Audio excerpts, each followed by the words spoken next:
8,760 hours, 525,600 minutes, 31,536,000 seconds. Some would say a year goes by quickly.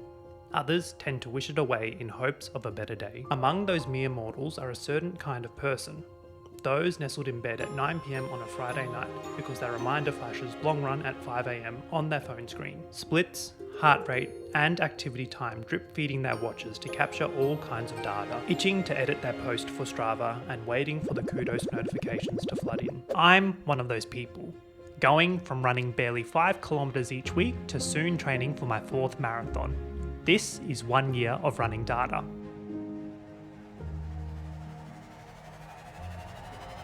Let's start by doing a year overview. First up, my total distance covered, which was 2,362.5 kilometers, working out to be 1,468.07 miles. For a comparison of that number, that's running from here in Melbourne to Alice Springs and a little further. My average weekly distance for the past year was 45.4 kilometers per week, 28.22 miles. The number of runs that I completed at the time of recording this was 214. My average pace over all of my runs in the past year was 5 minutes and 20 seconds per kilometer, 8 minutes and 45 seconds per mile. My total activity time was 214 hours, 7 minutes and 53 seconds. That's taking 18 round trips from Melbourne to Tokyo or watching 160 feature-length films. In total, I burnt 174,194 calories. That's eating roughly 317 Big Macs or 871 chocolate bars.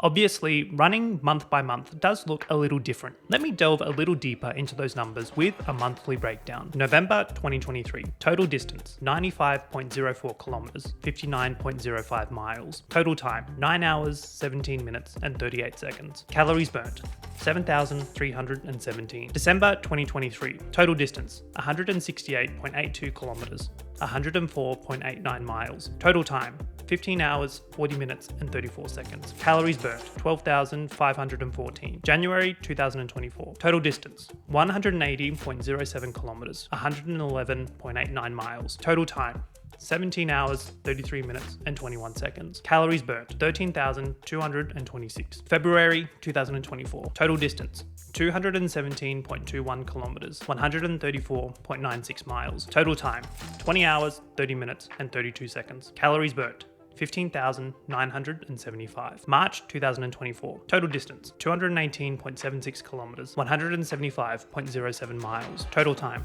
25 hours, 33 minutes and 23 seconds. Calories burnt 20,550. April 2024. Total distance 207.04 kilometers, 128.64 miles. Total time 19 hours, 5 minutes and 44 seconds. Calories burnt 14,989. May 2024. Total distance 131.58 kilometers, 81.76 miles. Total time 11 hours, 33 minutes and 28 seconds. Calories burnt 9,830. June 2024. Total distance 141.74 kilometers, 88.07 miles. Total time 13 hours, 14 minutes and 50 seconds. Calories burnt 10,525. July 2024. Total distance 261.41 kilometers, 162.43 miles. Total time 22 hours, 39 minutes and 38 seconds. Calories burnt 19,011. August 2024. Total distance 297.18 kilometers, 184.65 miles. Total time 25 hours, 31 minutes and 11 seconds. Calories burnt 21,807. September 2024. Total distance 270.61 kilometers, 168.14 miles. Total time 23 hours, 45 minutes and 22 seconds. Calories burnt 20,017. October 2024. Total distance 110.04 kilometers, 68.37 miles. Total time 15 hours, 40 minutes and 34 seconds. Calories burnt 8,433.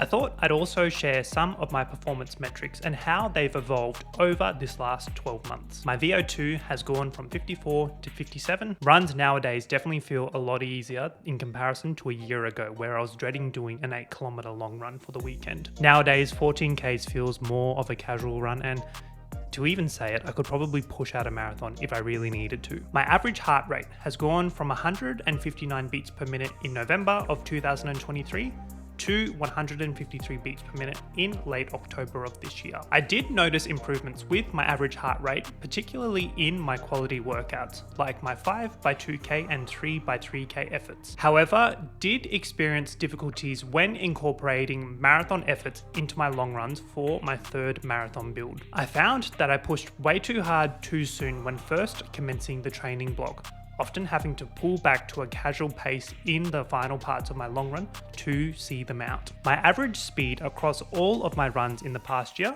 was 10.98 kilometers or 6.8 miles. I thought I'd also share my race predictor section from the Garmin Connect app for the marathon distance. In November of 2023, before running the New York City Marathon, my predicted time was 3 hours, 32 minutes and 44 seconds. This was 5 minutes and 3 seconds per kilometer or 8 minutes and 7 seconds per mile. My official New York City Marathon time was 4 hours, 29 minutes and 31 seconds, working out to be 6 minutes and 23 seconds per kilometer and 10 minutes 16 seconds per mile. In April of 2024, before lining up for the Ballarat Marathon, my predicted time was 3 hours, 12 minutes and 20 seconds. This worked out to be 4 minutes and 33 seconds per kilometer and 7 minutes 20 seconds per mile. My official Ballarat Marathon time was 3 hours, 43 minutes and 39 seconds, working out to be 5 minutes and 18 seconds per kilometer and 8 minutes and 31 seconds per mile. Before running the Chicago Marathon in October this year, my predicted time was 3 hours, 9 minutes and 14 seconds. So 4 minutes, 29 seconds per kilometer and 7 minutes, 13 seconds per mile. My official Chicago Marathon time was 3 hours, 30 minutes and 51 seconds. This was 4 minutes and 59 seconds per kilometer and 8 minutes and 2 seconds per mile. Averaging across the 3 marathons I've completed in the past 12 months, the race predicted time was 36 minutes and 34 seconds faster than my actual finishing times. This worked out to be an average pace discrepancy of 52 seconds per kilometer and 1 minute 23 seconds per mile. Though it does warrant the question if I'm actually pushing myself hard enough during the race. Well, besides absolutely smashing into the wall in New York in 2023. Obviously, it was important not to take this race predicted time as gospel though, reminding myself that there are many factors that could impact my result times. Many times I feel like data is just a bunch of numbers on the screen that doesn't really mean anything. However, after analysing a year's worth of my own running data, do have some takeaways actually. The first is that my consistency with running has not only allowed me to improve in my result times, but also my athletic performance in general. I look back to last year when I first got into running and started training for my first ever marathon, thinking that an 8-kilometer long run would just do my head in and feeling like I was out there for an eternity. Fast forward to nowadays where 8 kilometers is actually just a general base mileage run for me. It's crazy to see just how much improvement I've made in over 12 months. And it's a pretty cool thought that comes into mind if for any reason public transport in Melbourne decided to catastrophically all be cancelled for the day, or suddenly I had no access to my car, knowing I could actually run to a lot of the places that I frequent each week. Secondly is the lessons that I've learned from each of the marathons that I've now completed. It's crazy reflecting back, seeing how naive I was as a newbie runner, thinking that I'd somehow managed to push sub 3 hours 30 for my first ever marathon, when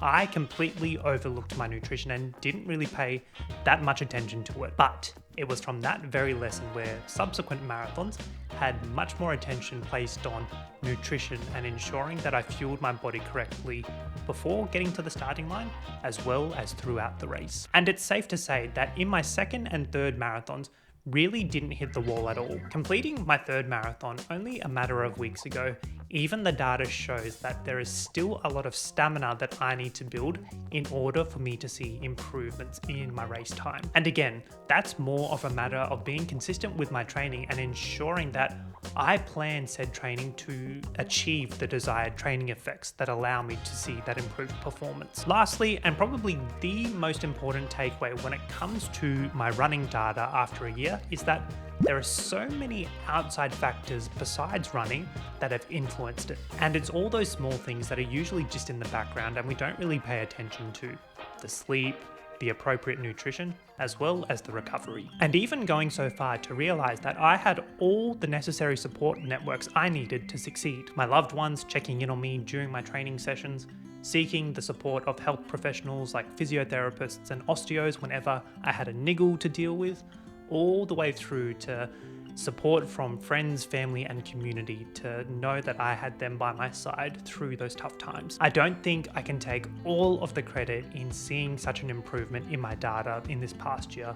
Again, it's the village that supported me to get through. So there we have it, friends, a year's worth of running data. I myself found it really insightful and kind of crazy to see just how much distance as well as calories that I've burnt over this past year. Let me know down in the comments below if you'd like this to be a recurring series on the channel. I could do 5 years or 10 years worth of running data analyzed. If you enjoyed this video, you may like this one here, which I delved into a bit of a case study done on a group of runners completing their long runs and hearing how they verbalized their own thoughts. Very interesting. Go give it a watch if you want. As always, I hope your running is going well over on your side of the screen. I'm Jack, and I'll see you next time. Catch up.